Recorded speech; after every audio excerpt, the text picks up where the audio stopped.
hermanos por su invitación. Gracias hermano Marco, gracias hermanos por invitarnos. Me siento como en casa porque veo a los alumnos del seminario allá, muchos, ¿verdad? De ellos también hace un tiempo estuve con el grupo de varones, muy edificante pues estar con ustedes, su ánimo, y gracias por permitirnos también alabar al Señor con ustedes. Y pues hoy queremos, ¿verdad?, seguir aprendiendo del Señor para darle la honra que Él merece y de la manera pues correcta como Él nos lo indica en su palabra. Busquen por favor Juan capítulo 15, Juan capítulo 15.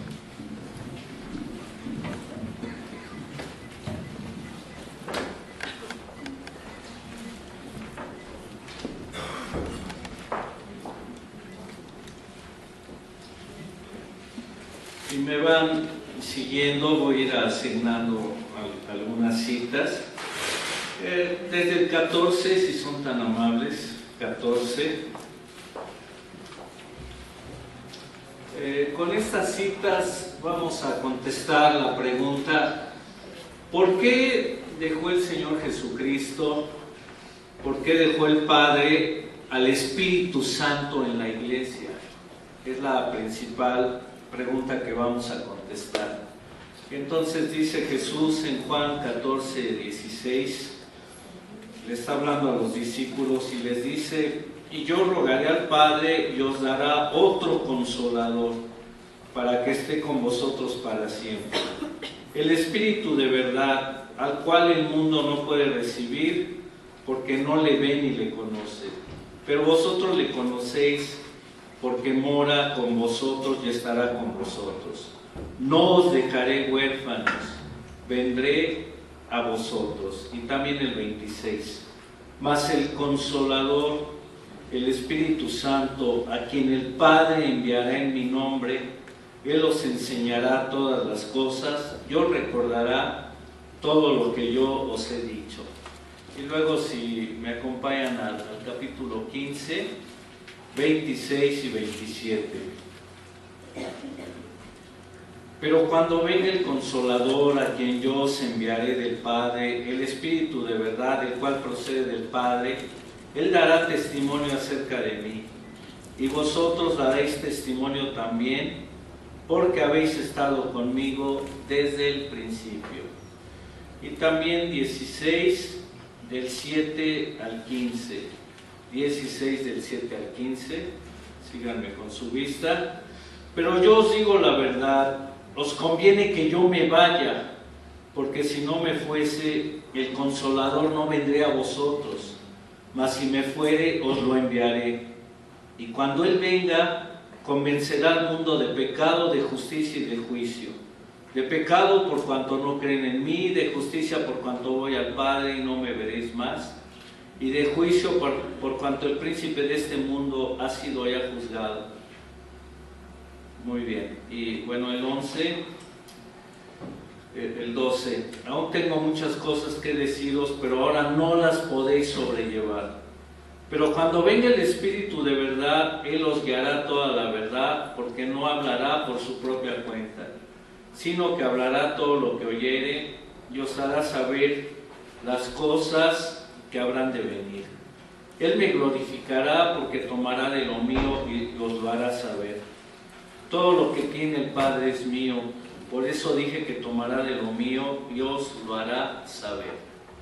Oremos nuevamente. Padre, pues gracias porque eres fiel en hablarnos a través de la palabra. Permite que estemos atentos a tu voz, que escuchemos tu palabra, que la recibamos no solo en el oído, sino en nuestro corazón, y que nos quede muy claro por qué está el Espíritu Santo con nosotros y qué nos pides que hagamos al respecto, que aprendamos a aprovechar su verdadero poder que nos enseña tu Escritura. Enséñanos, por favor, Padre. Gracias porque tu Espíritu Santo hace ese ministerio de iluminarnos, de darnos comprensión. ayúdame a expresar tu palabra fielmente y a mis hermanos a recibirla así. Gracias porque se reúnen aquí para darte la gloria y la honra, para prepararse, para crecer, para dar el Evangelio, para glorificarte. Gracias, Señor, en el nombre de Cristo. Amén. Bueno, dos preguntas. ¿Tenemos los creyentes al Espíritu Santo habitando en la iglesia? Sí. Y la iglesia pues no es el local, ¿verdad? La iglesia somos nosotros. Y Él habita en nosotros. Así lo dijo Pablo. ¿No sabéis que sois templo de Dios y que el Espíritu de Dios mora en vosotros? Entonces habita en nosotros como cuerpo. Pero luego también pregunto, ¿habita individualmente el Espíritu Santo en cada creyente verdadero? ¿Habita individualmente el Espíritu Santo en cada creyente verdadero? Sí. También lo dijo Pablo. ¿O ignoráis que vuestro cuerpo es templo del Espíritu Santo, que está en vosotros, el cual tenéis de Dios y que no sois vuestros? Entonces sí, habita en el cuerpo, en toda la iglesia. Y en este contexto de 1 Corintios es enfatizar que habita para tener la unidad, porque la iglesia de Corinto se estaba dividiendo.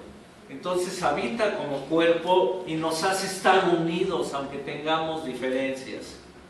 Y en 1 Corintios 6:19 el contexto es que está prohibiendo Pablo por medio del Señor, de la palabra, o más bien el Señor por medio de Pablo, está prohibiendo la inmoralidad y pide la pureza.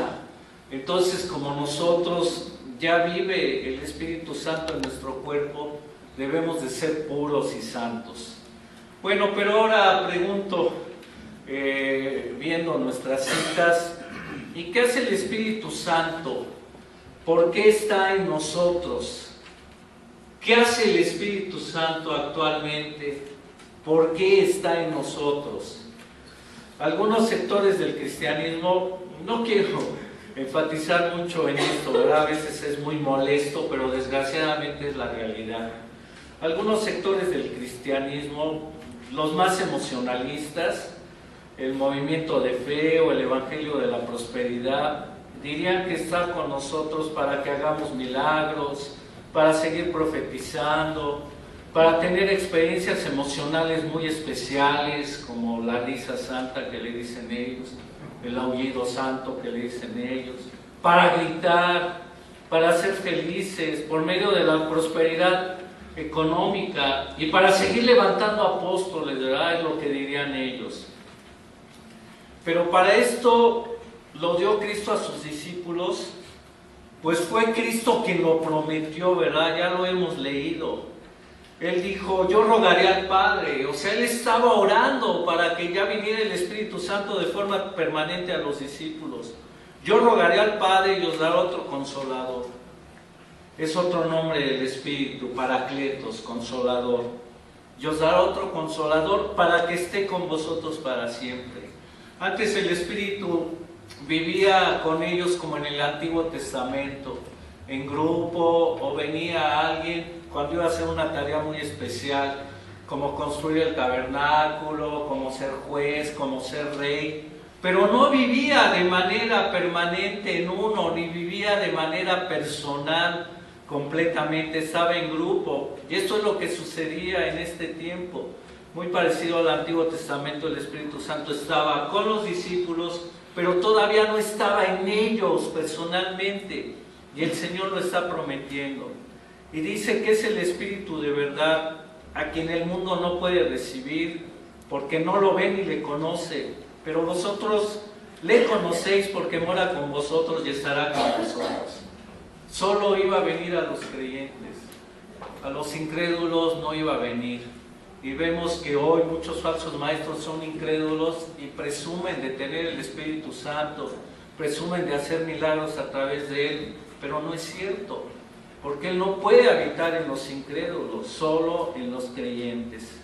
Antes de ver en nuestras citas bases, ¿para qué lo enviaron? Porque lo envió Cristo. y también lo envió el Padre. Si se dieron cuenta en las citas, dice yo enviaré, dice Cristo, pero también dice mi Padre enviará. Entonces los dos lo enviaron. ¿Para qué lo enviaron a la iglesia? Veamos algo de contexto en Juan para entenderlo mejor. Tengan paciencia en el contexto. Es bueno ver los contextos muy bien para entender las escrituras. Voy a tratar de no tardarme, pero tengan mucha paciencia y ya llegaremos a los textos para ver de una manera muy clara por qué está el Espíritu Santo y para qué está entre nosotros. Bueno, algo de contexto. El escritor de este evangelio fue Juan el Evangelista, el hermano de Jacobo, o sea, los hijos de Zebedeo. Fue discípulo y apóstol de Cristo. Su evangelio es distinto a los otros 3 evangelios que conocemos como sinópticos. Juan presenta a Cristo como Dios al 100%, sin ambajes, sin tapujos, sin rodeos. Él claramente en su evangelio dice que Cristo es Dios, lo presenta como el Mesías prometido y como el único salvador de los judíos y de los gentiles que creen en Él de corazón. En Juan 20, 30, 31, que ahí se ve el propósito del libro, así lo dice. Estoy en una versión de la Reina Valera, un poco diferente a la 60, pero muy similar. Y dice así: y ciertamente muchas otras señales hizo Jesús en presencia de sus discípulos, las cuales no están escritas en este libro, pero estas se han escrito para que creáis que Jesús es el Cristo, el Hijo de Dios, y para que creyendo tengáis vida en su nombre. Y ahí está el propósito de Juan. Escribo y dejo plasmadas las 7 señales, los milagros, 7 que escogí de los más magistrales, más excelentes. Los dejo aquí para que se den cuenta que Cristo es Dios, para que se den cuenta que Cristo es el Mesías, el prometido, el que esperaba el pueblo de Israel, y para que se den cuenta que Cristo es el Salvador, y para que creyendo en Él tengáis vida en su nombre. Entonces Juan es clarísimo. El contexto inmediato de nuestra cita viene desde el capítulo 13. Desde el capítulo 13 viene el contexto inmediato de nuestra cita y termina hasta el capítulo 17. Aquí Jesús ya se está despidiendo de los discípulos, les está dando las últimas instrucciones en sus últimos días en la tierra, antes de su humillación en la cruz y de su glorificación también en la cruz, también en su resurrección. Se iba a ver su gloria, en su ascensión, de irse al cielo, de regresar con el Padre, y su exaltación en el cielo, como lo enseña la palabra, que después de ser humillado Cristo en la cruz, sería exaltado. Tenía un nombre sobre todo nombre, y regresaría triunfante al cielo, a sentarse a la diestra de Dios como se había prometido, y a interceder por nosotros allá arriba en el cielo, y ayudarnos a seguir haciendo su obra a través del Espíritu Santo y a través de los discípulos que quedaron. En aquel entonces eran los 12, ahora somos nosotros. ¡Qué bendición! Ahora, todo esto, estas instrucciones ocurren en Jerusalén, en el aposento alto. El aposento alto era posiblemente un mesón, una habitación en la parte superior de una casa, que estaban destinados los aposentos altos para las fiestas de los judíos, como en este caso la fiesta de la Pascua. Se alquilaba, se reunían, ahí tenían su celebración y se encuentran en Jerusalén, en la ciudad, pues donde estaba el templo, en la capital, por así decirlo, la ciudad más importante, donde estaba el Sanedrín. Ahora, ¿qué estaba pasando en el aposento alto? Recuerden, de 13 a 17, ustedes en casa lo pueden buscar más exactamente. ¿Qué pasa en el aposento alto? Bueno, ahí es donde le lava los pies a los discípulos, Ahí es donde identifica al traidor, que es Judas. Judas ya había hecho el negocio con los sacerdotes por las 30 monedas de plata para entregarlo, ya nada más esperaba la ocasión para entregarle. También ahí hay otra discusión entre los discípulos, de quién de ellos sería el mayor en el reino. También ahí se anuncia la negación de Pedro, la dramática negación de Pedro, donde lloró amargamente por negar al Señor. Se anuncia la huida de todos los que están diciendo que le serán fieles. Pedro es el que encabeza esto, y se anuncia que todos huirán. Aquí es donde instituye la cena del Señor, en la cena de la Pascua, donde recordamos su obra en la cruz por nosotros. Ahí la instituye, ahí lo reconforta ante la turbación tan tremenda que tienen. En Juan 14:1, ¿se acuerdan? No se turbe vuestro corazón, creéis en Dios, creed también en mí. La palabra turbación es muy fuerte, desesperación, angustia, o sea, una súper depresión, ¿verdad? Terrible. Aquí entonces lo reconforta, y aquí 2 veces enfáticamente les promete la venida personal y permanente del Espíritu Santo. El Espíritu Santo, como dije, moraba con ellos, pero ahora ya iba a vivir con ellos para siempre, para siempre. Desde el día que recibo a Cristo, que creo en Él, que me arrepiento, viene el Espíritu Santo. Y nunca me abandona, nunca me deja, aunque yo no lo sienta, aunque yo no note su presencia. Él fue el que lo prometió, el Hijo, y dice que va a estar con nosotros para siempre. Y nunca debemos de olvidar esto, porque muchos de nosotros todavía somos algo víctimas de las emociones. Y si todo va bien, nos emocionamos y sentimos que todo está bien. Y tristemente muchos hemos puesto a las emociones como autoridad y hemos dejado a la palabra de Dios, que realmente es la autoridad.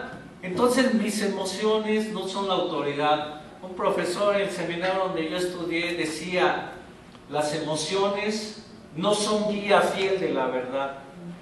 Y un hermano de nuestra iglesia dice: las emociones son correctas cuando están guiadas por la palabra de Dios.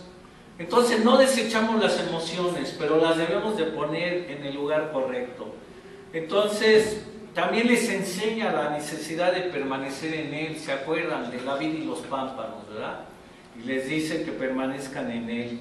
También les advierte del odio y la persecución del mundo hacia ellos. Y les anuncia otra vez su muerte y resurrección. Algo así ocurrió en el aposento alto.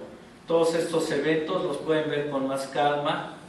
Pero ¿cuál era el estado de los discípulos en esos momentos? Ya al otro día ya Jesús iba a ser arrestado y iba a ser crucificado. ¿Cuál era el estado de los discípulos en esos momentos? Su estado espiritual y emocional. En primer lugar, están orgullosos. No son humildes. Nadie lava los pies a los demás, dejan que Jesús los lave. Segundo lugar, están ambiciosos, están codiciando una posición en el reino. También están confundidos, aunque no lo entienden bien, pero están confundidos por los anuncios sobre la traición de Judas, sobre la negación de Pedro, sobre la crucifixión. No tienen comprensión ni madurez espiritual. Jesús les dice: tengo muchas cosas que decirles, pero ahorita no, porque no las pueden sobrellevar. Pero cuando venga el Espíritu ya podrán entenderlas. Están muy turbados, como dijimos, atemorizados, acobardados, porque todo lo que viene, aunque no lo entienden muy bien, y sobre todo están muy tristes, porque Jesús ya se va. Ya les dijo que ya se va, que ya no va a estar con ellos sino posteriormente. Bueno, pues a grandes rasgos esto es lo que pasaba en el aposento alto, y quiero puntualizar el estado en que ellos estaban. con esta condición de los discípulos, nadie daría ni un quinto por ellos.